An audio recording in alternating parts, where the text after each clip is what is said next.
Izinkan saya bertanya, saya mau menceritakan sedikit tentang masalah yang sedang kami hadapi di Polda Metro Jaya.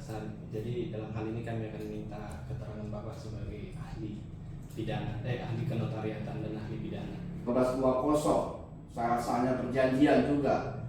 Nah, juga ada jurisprudensinya yang melarang, ya, nomor 55 tahun 95. Izinkan saya bertanya, saya mau menceritakan sedikit tentang masalah yang sedang kami hadapi di Polda Metro Jaya. Jadi dalam hal ini kami akan minta keterangan Bapak sebagai ahli pidana, ahli kenotariatan dan ahli pidana. Jadi Bapak dari lawyer ya, lawyernya dari klien ya. Benar, kami itu pengacara korban dalam hal ini Pak, sebagai pelapor. Ya. Saya mau bercerita sedikit Pak tentang kronologi singkatnya. Tahun 2017 itu klien kami itu berniat menjual tanah dan bangunan, Ya. berada di Jakarta. Dia pasang plang, tanah ini dijual dan sebagainya. Kemudian ada satu oknum, kita katakanlah dia X, datang menyamperin ibu ini dan menyampaikan tawarannya. Dia menawarkan harganya itu tinggi di atas NJOP sehingga klien kami ini tertarik untuk menjual kepadanya, gitu Pak. Nah, dalam perjalanannya kemudian karena sudah diiming-iming dengan harga yang mahal, si ibu klien kami ini diajak ke kantor notaris. Di kantor notaris itu dibuat 3 akta, yaitu akta pengikatan jual beli, akta kuasa menjual, dan akta jual kembali, pembelian kembali, buyback garanti. Nah, tapi ternyata di akta 3 akta yang dibuat ini ternyata bukan si X tadi yang punya nama, gitu. Jadi dia punya bikin nama orang lain di akta ini Pak.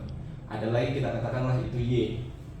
Nah, kemudian setelah 3 akta itu dibuat, seminggu kemudian si X ini mengajak ibu klien kami ini ke notaris yang lain, katakanlah notaris B.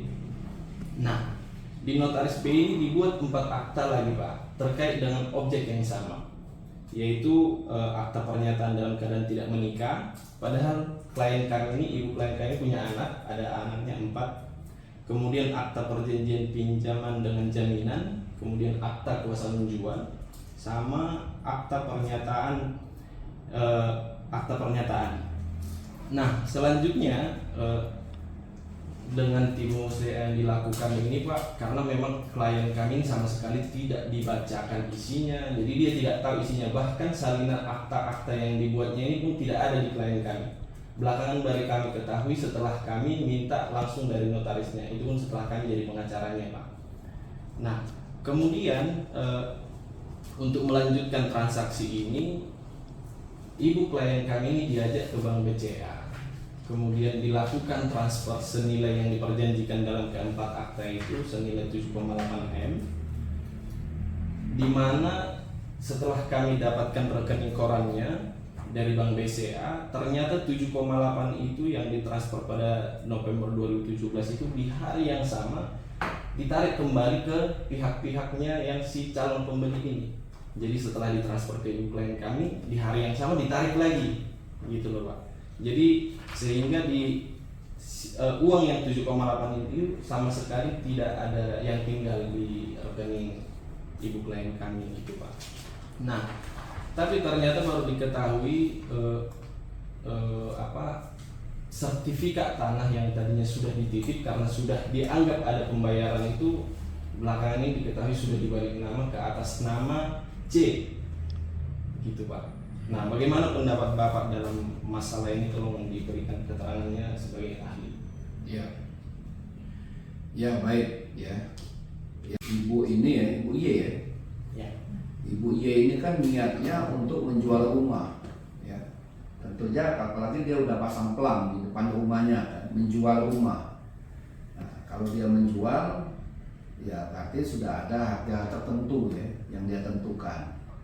Nah, tadi pada waktu itu 2017 ya, Iya, Pak. itu datang yang namanya X untuk menawar dengan harga yang cukup tinggi kan.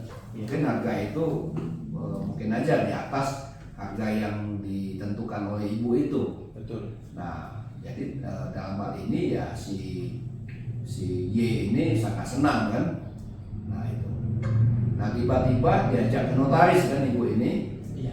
dengan akte membawa sertifikatnya ya. Sertifikatnya ada berapa itu? Ada 2 Pak. Ada 2 ya.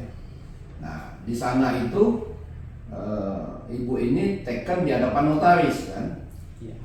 Tadi dikatakan bahwa ibu itu nggak tahu sama sekali ya akte-akte yang dibuat oleh notaris itu. Sama sekali tidak tahu karena memang salinannya pun tidak diserahkan ke ibunya Pak. Dibacakan nggak pada waktu teken di hadapan notaris itu? Tidak dibacakan. Tidak dibacakan.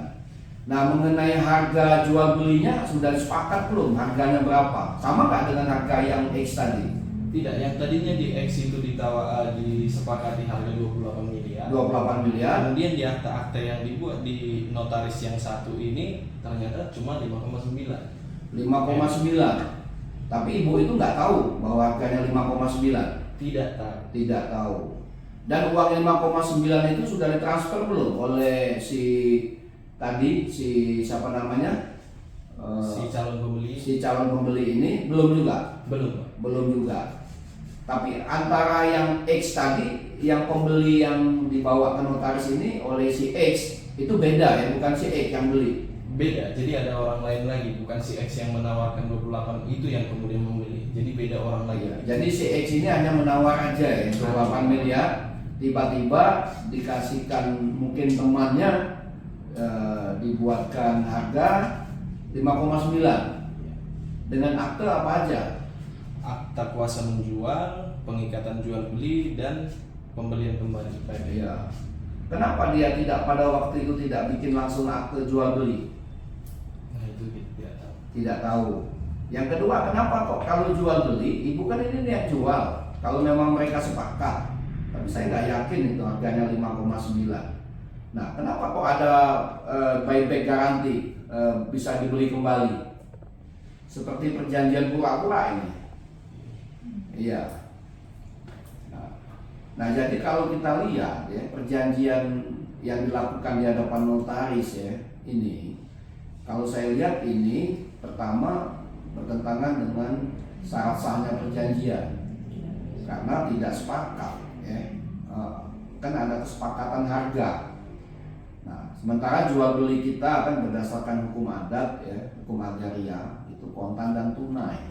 Di samping di hadapan pejabat ya juga harus ya ada pembayaran ya, ada pembayaran yang secara tunai, tapi tunai berdasarkan kesepakatan.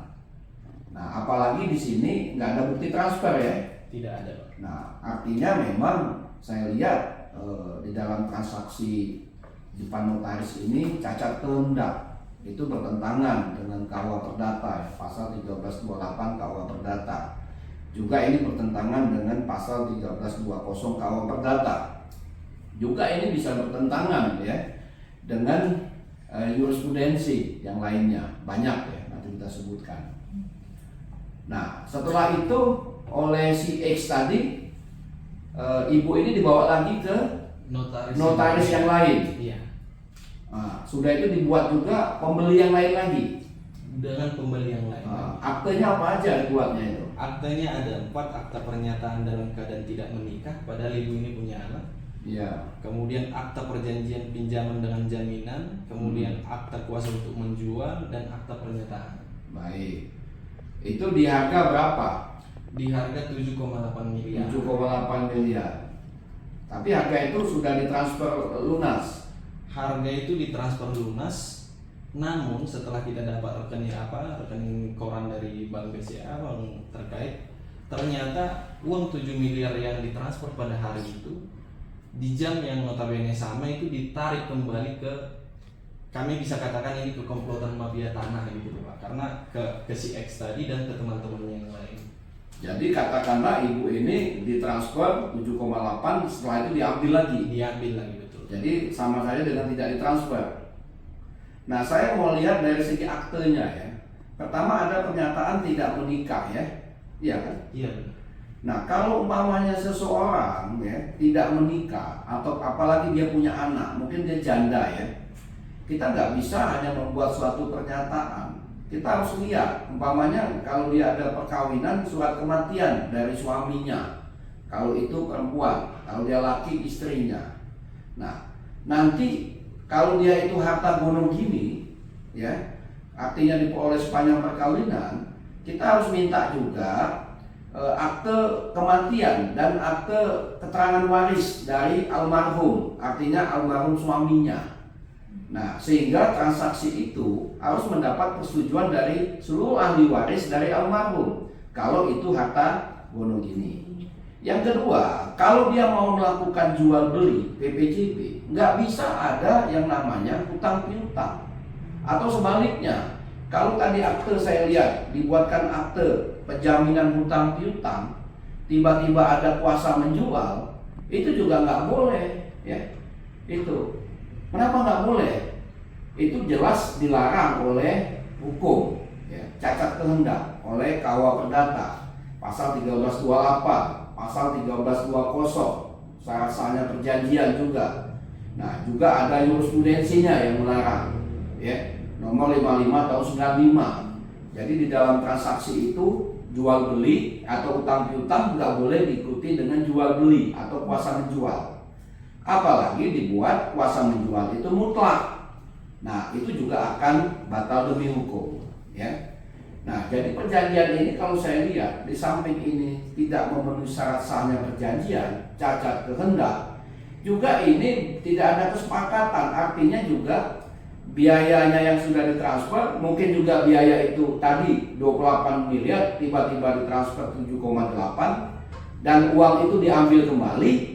Jelas ini melakukan suatu penipuan, ya. Nah, di samping tidak memenuhi syarat sahnya perjanjian, juga ini cacat kehendak. Dan perjanjian ini juga batal demi hukum sesuai dengan jurisprudensi yang saya katakan tadi, ya. Nah, jadi kalau umpamanya tadi yang beli yang terakhir ini namanya siapa? Namanya katakanlah F, ya. Nah, F ini, ya, dia membalik nama kan dengan menggunakan kuasa mutlak tadi. Iya. Apalagi dia belum membayar lunas, uang yang ditransfer dibalikkan kembali. Padahal uang itu juga belum tentu ada kesepakatan, ya. Maka dapat diduga, ya, bahwa balik nama menggunakan kuasa ini juga cacat hukum.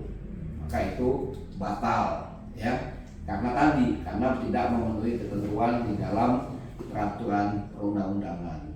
Jadi itu Mas kira-kira. Baik Pak, sedikit kesimpulan saja Pak. Kalau tadi Bapak menyampaikan ada aspek pidananya dan ada aspek perdatanya. Kami mau tahu Pak, kalau aspek pidana kira-kira masuk di pasal berapa? Mohon diterangkan. Iya, kalau aspek pidana ini kan tentu pertama yang saya lihat tadi, karena orang itu melakukan perjanjian itu 1320 harus sepakat. Nah, kalau dia sepakat itu tentunya yang pertama tidak ada penipuan, ya, tidak ada unsur paksaan, tekanan, ya, dan lain sebagainya. Nah, kalau saya lihat di sini ada unsur penipuannya di sini. Pertama tadi pada waktu yang pertama mau menawar harga itu 28 miliar, tiba-tiba 5,9 miliar, dioper lagi menjadi 7,8 miliar. Namun uang yang sudah ditransfer diambil kembali. Tiba-tiba akte itu dibalik nama. Nah, disinilah ada unsur penipuannya. Nah, terhadap sertifikat yang sudah dibalik nama diserahkan itu juga, itu bisa masuk ke unsur penggelapan, ya. Itu bisa kena pasal 374, ya, karena ini menggunakan akte otentik, ya. Itu bisa masuk. Nah, mungkin ada unsur-unsur yang lain nantinya, mungkin 362 pemalsuan. Kita nggak tahu tanda tangannya otentik nggak, asli atau enggak. Nah, jadi inilah yang harus menjadi perhatian kita semua. Jadi itu. Baik, terima kasih Pak atas jawabannya, kami sudah catat. Baik, mudah-mudahan ya ini bisa bermanfaat, menjadi masukan nanti juga di pengadilan. Kita intinya bagaimana unsur keadilan itu penting, juga ada unsur kepastian hukum. Ini yang kita lakukan. Jadi seperti itu. Baik Pak.